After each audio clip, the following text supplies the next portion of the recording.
କଣ କଣ ତୁ ଶଳା ଓଡିଶା ପାଇଁ ପୁଅ ପିଲା ଜାତି ପାଇଁ ଗୋଟେ କଳଙ୍କରେ ବେଝ ତୋ ବିଆ ପାଇଁ ମୁଁ ଉଜ୍ଜଳର ତାରକା।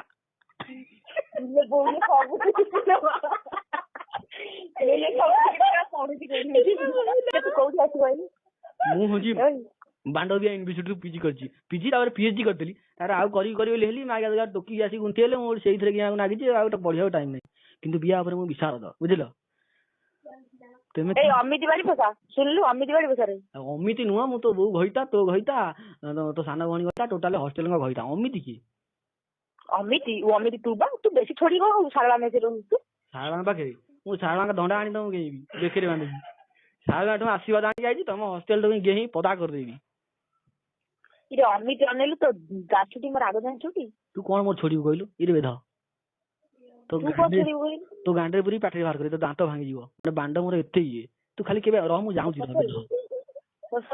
ତୁ କଣ କଣ ତୁ ବା କଣ ବୋଉକୁ ଦେ ଖଡିକାକୁ ନ ମାନେ ରୋଷେଇ କରି ତୁ ବାଣ୍ଡ ନେଇ ରୋଷେଇ କରିବ।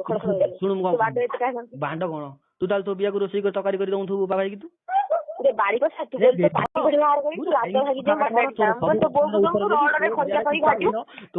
ତୋ ବିଆରେ ରସୁଣ ଲଙ୍କା ଚକଟି ଦେବି, ଆମ ପିଲା ପଖାଳ ଭାତ ଖାଇବେ। କାଟିକିରି କାକୁଡି ସାଲଡ କରି ଆମ ଛୁଆ ପଖାଳ ଭାତ ଖାଇବେ। ବେଧରେ ତମର ଆଗରୁ କହୁଛି ମୋ ବାଣ୍ଡା କଅଁଳେଇ, ତୁ ଯେତେ କାଟିବୁ ଖଡା ଶାଗ କଣ ଯେତେ କାଟିବୁ ସେତେ କଅଁଳିବ।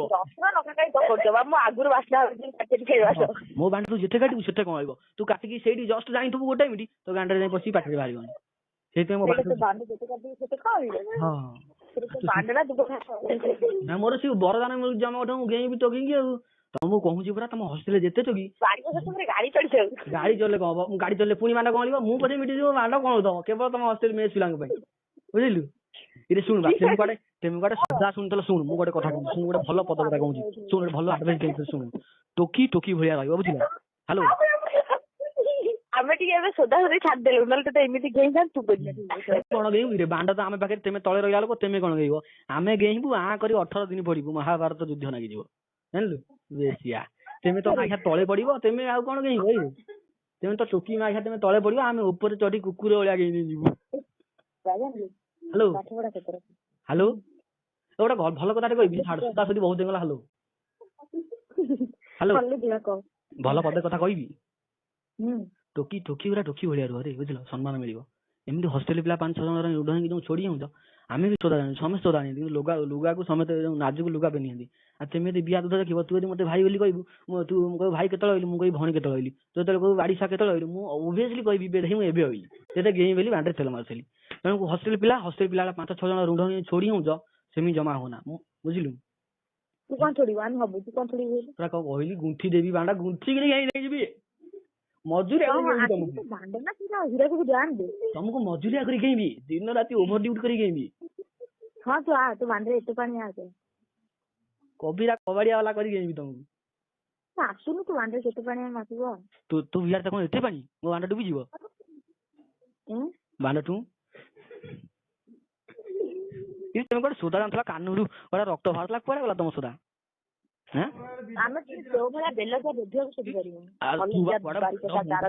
ଆମ କାନୁରୁ କଣ ରକ୍ତ ବାହାରେ, ଆମ ବାଣ୍ଡରୁ ଖାଲି ଜନ୍ମ କରିଥିଲା।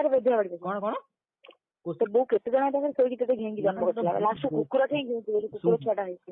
ଶୁଣୁ କୁକୁର ଛୁଆ ଆଜ୍ଞା ମତେ ଦେଖିବୁ, ତୁ କହିବୁ ଏବେ ରୋଡ ଉପରେ ବୁଝିଲୁ, କହିବୁ ଗୁପଚୁପ ଠେଲା ସବୁ ଗୁପଚୁପ ହଟେଇ ଦେବୁ, କହିବୁ ଠେଲା ଉପରେ ମାନେ ଏତେ ମୋ ବାଣ୍ଟା ଦେଖିବୁ ତୁ ନାଳେଇ ଯିବୁ ରେ। ତମେ ଚମତ୍କାର ମୁଁ ଠିକ କଣ ପାଇବୁ କଣ ତୁ ବାଣ୍ଟା ଦେଖି ନାଳେଇ ଯିବୁ, ତୁ ବାଣ୍ଟା କଣ ଅଭିଷେକ ଅଭିଷେକ ତୋ ବିଆରେ ବସିଲେ ଆନନ୍ଦ ଲାଗିବ, ତ ଟାଇଟ୍ ବସିବ, ପୁଣି କଣ ଆଉ କଣ, ଆଉ ମୁହଁରୁ କଣ ପାଇବୁ? ବାଣ୍ଡ ଯେତେବେଳେ ପଶିବ କଚିକିନି ରାଚିକିନି ପଡିବୁ ସେଇଠି, ହଉ ମୁଁ ବାଡି ନେଇ ଯିବି। ଆଉ କଣ ଇରେ ବିପି ଦେଖିନୁ? କଣ ଦେଖିନି? ବିପି ବା ଆଜ୍ଞା ଇଂଲିଶ ସିଏ କଣ? ଆଉ ତାହେଲେ ଆମେ ଜମା ଭାରି ସୁଧାର ମା ଆଜ୍ଞା ସାରଥି ଶିଷ୍ୟ ତମେ ସବୁ ଛୋଡି ଯାଉଛ କଣ? ସାରଥି କୁମରି ଭାଇ ଟୋକି ନେଇ ଗୋଲକୁଣ୍ଡା ଆସିଲେ କେଉଁଥିଲା, ମତେ ଡାକିଲା, କହିଲା ଆଗ ଗୋଡ ଛାଟୁଛି, ଗୋଡ ଧରିବୁ। ମୁଁ କହିଲି ନା ମୁଁ ଯାଇପାରିବିନି, ବୁଝିଲୁ। ବାଣ୍ଡ ଡେଇଁଛି ସେଟା ଗେଇଁବି ଫାଇନାଲି ମୁଁ, ମା ଆଜ୍ଞା ରହ ତୋ କଥା ବୁଝୁଛି ମୁଁ। ତୁ ଆସୁନୁ।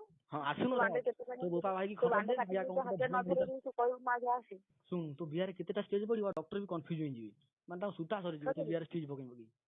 ବୁଝିଲୁ ସତରେ ହଁ ସତ ନା କଣ ମିଛରେ ବାଣ୍ଡ ସାଇଜ ପୁରା ସେମିତି ଆଇଛି ରେ ହ୍ୟାଲୋ ବୋକା ତୋତେ ତୁ ଶୁଣୁ ତୁ ଏଇଠି ଯା ତୁ ବାଣ୍ଡ କେତେ ପାଣି ମାପିକିରି ଯଦି କାଟିକି ତୋ ହାତରେ ନ ଧରେଇବି ତୁ ଆମକୁ କହିବୁ କଣ ବାଣ୍ଡ ଶୁଣ ତୁ ଏଇଠି ଯା ତୋ ବାଣ୍ଡ କାଟିକି ହାତରେ ନ ଧରେଇବି ତୁ ମତେ ହାତରେ ଧରିଲେ ପୁରା ବାଣ୍ଡଟା କାଟିକି ହାତରେ ଧରିବୁ ଆଉ କଣ କି ତୋ ଗାଣ୍ଡରେ ବସି ପାଟିରେ ବାହାରିବଣି ମୋର ପୁରା କଲ ଏଇ ମୂଳରୁ କହିଛି